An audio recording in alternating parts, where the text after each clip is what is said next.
ஷேய் நந்தி பேசுகிற தாய் இந்தியா நாடு உலக நாடு உயிர் பலி சாப்பிடுதான்ல. இப்போ அதுக்கு தண்டனை கொடுக்காரு நீதி அரசர் கடவுள். எல்லா கோர்ட்ஸில் கேட்டுக்கோப்பா, நீதிபதி ஜட்ஜி ஆணு பெண்ணு கேட்டுக்கோப்பா. எவ்வளோ தப்பு வெளியில் நடக்கு. மோசத்தில் போயிட்டான், மானிட மோசத்தில் போயிட்டான்.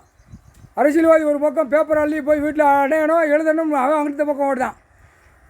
காவல்துறையில் ஒரு பக்கம் அந்த பக்கம் இந்த பக்கம். அது ஒன்று. இந்த இடத்துக்கு சம்மந்தப்பட்ட அதிகாரி பூரா இங்கிட்டு வாங்க அங்கிட்டு வாங்கன்னு அவன் ஓடுதான். 3 புரோக்கராக இருக்கான்.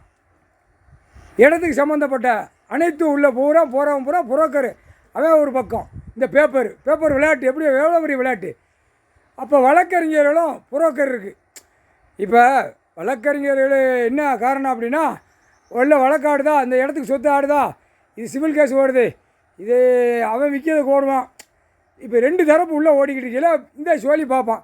அப்போ இது விற்றுடலாம் அடிச்சிடலாம் அப்படின்னு ஏமாற்றி திங்கிறவனை லாயரை கன்சல்ட் பண்ணுவான். கன்சல்ட் பண்ணி இதே சோழி அதை வெட்டு குத்து ஓடுறது இதான் கணக்கு. அதை நீதி அரசர் கணக்கு விட்றா அப்படின்ட்டார். சிட்டி கிராமத்தை அடைக்கல அந்த கசைக்கு விடுவார். கசைக்கு 2 வேற கசைக்கு விடுவார். 2 கொட்டையை வச்சு ஆட்டிட்டால்தான்ல. உள்ள சிட்டி கிராமத்தில் ஆட்டுதான்ல, பெண்ணுக்கு பெண்ணு ஆணுக்கு ஆணு. அதில் ஒரு மலை வெள்ளைப்பூடு இருக்கப்பா, மலை வெள்ளைப்பூடு. அப்போ உள்ள காலத்தில் ஒரு ஆட்சியில் ஐயா கொடுத்ததேன்.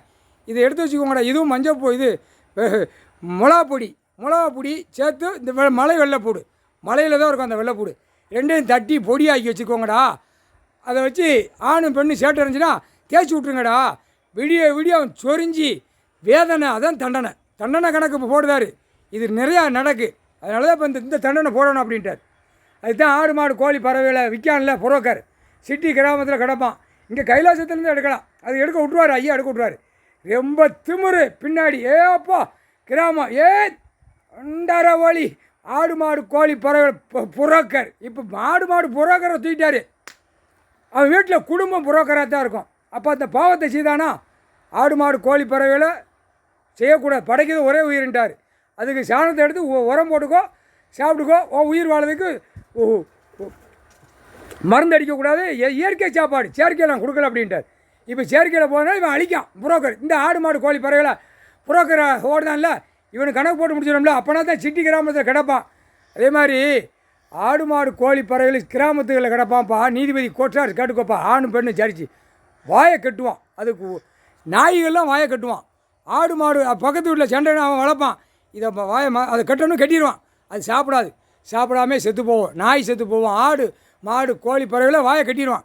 அது அந்த மந்திரத்தை வச்சு, அது அசிங்கமான மந்திரத்தை வச்சு. எப்படி அப்போ இவனை கண்டார் ஒளிமனை இவனை என்ன செய்யணும்? இன்னும் நடக்கு. நாய்களை எத்தனை நாய்களோ வாயை கட்டுதான். அது அப்படியே சாப்பிடாம அப்படியே பித்து பிடிச்சி அலைஞ்சி செத்து போவோம். அப்போ இவனை என்ன செய்யணும்?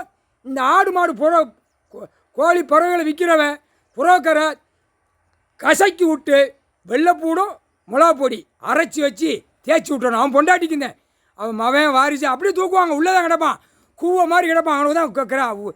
ஒரு வீடு அப்படி இருக்குன்னா அங்கனத்துக்கு தான் கிடப்பான். அவன் குடும்பம் துவக்கி கசக்கி விட்டு அப்படியே லேசா அப்படியே பிளேட்டை கீழ்ச்சி விட்ருவாங்க. அப்படின்னா தான் அந்த காந்தம் சொரிய அப்படியே வேதனையில் அழுந்த விடுவார். முக்கால் சத்தியம் போட்டாச்சுப்பா இவனு கணக்கு.